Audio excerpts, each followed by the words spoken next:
Paano ako magbabayad ng buwis? Kung nagtatrabaho ka para sa isang taga-empleyo, kukunin nila ang buwis mula sa iyong sahod o sweldo at ibibigay nila ito sa amin. Kung mayroon kang ibang kita, katulad ng kita mula sa negosyo o interes sa bangko, maaaring kailangan mong magbayad sa amin ng buwis. Kung kailangan mo ng tulong, maaari mo kontakin kami o ang isang makarehistrong ahente ng buwis. Number 1.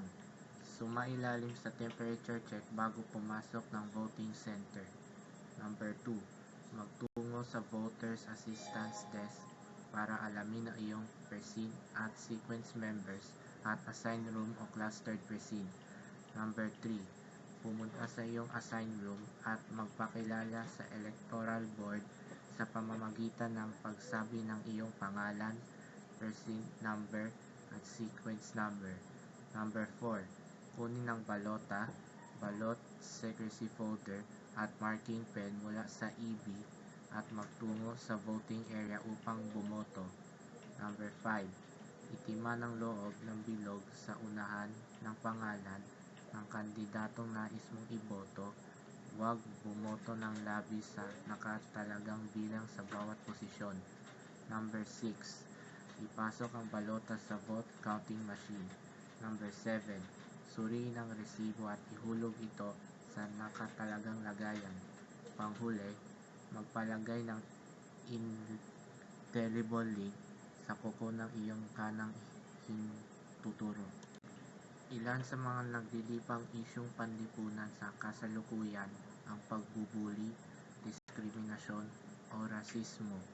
Bawat isa sa mga ito ay may iba't ibang uri, anyo o antas, kaya iba-iba rin ang klase ng taong maaaring maapektuhan o makakaranas ng mga ito, gayon din ang lugar ng pangyayarihan. May interconnection ng tatlong ito. Halimbawa, sa pagbubuli ay maaaring malakip na roon ang diskriminasyon at racism. At tatlong isyu na ito, tulad ng iba pang isyung panlipunan na kinakaharap ng lipunan, ay may mga solusyon din.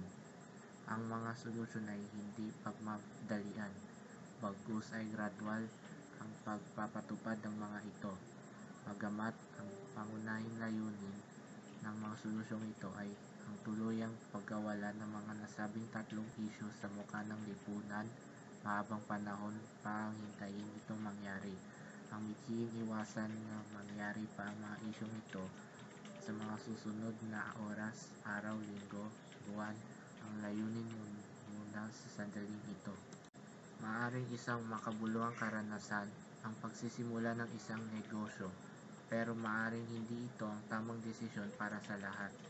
Mahalagang pag-isipan kung ang mga pagkakataon at pagsubok ng pagnenegosyo ay naangkop sa iyong personalidad. Orihinal ba ang iyong ideya?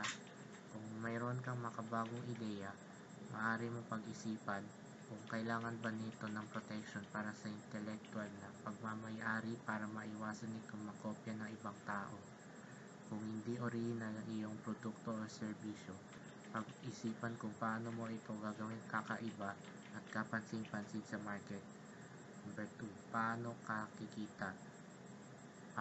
Sino-sino ang iyong mga target na customer? Magkano ang handa nilang bayaran? Paano ihahatid sa market ang iyong produkto o serbisyo? Ikaw ba mismo ang bubuo, gagawa, magpapakete, magmamarket at magbabahagi ng iyong produkto o serbisyo o sa pamamagitan ng pakikipagnegosyo sa isa pang negosyo? Number 3. Anong resource ang kailangan mo? Susunod, pag-isipan kung anong resource ang kakailanganin mo. Dapat mong alamin kung ilang empleyado ang kukunin, ang iyong timeline para magpakilala sa market at ang mga gastusing paminsanan at paulit-ulit. Tiyaking isama mga overhead na gastusin gaya ng renta, mga supply sa opisina at insurance. Pagkatapos, tukuyin ang iyong inaasahang kita para sa unang taon mo. Ibatay ang pagtatanyang ito sa laki ng iyong market, mga trend sa industriya, at ang inaasahan mong bahagi sa market. Ito ay nakatulong sa ating bansa.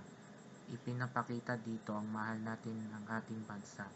Ang pagtangkilik ng ating sariling produkto ay malaking ambag sa ating bansa, sapagkat tayo ay makakatulong na umangat pa ang ating produkto sa ibang bansa.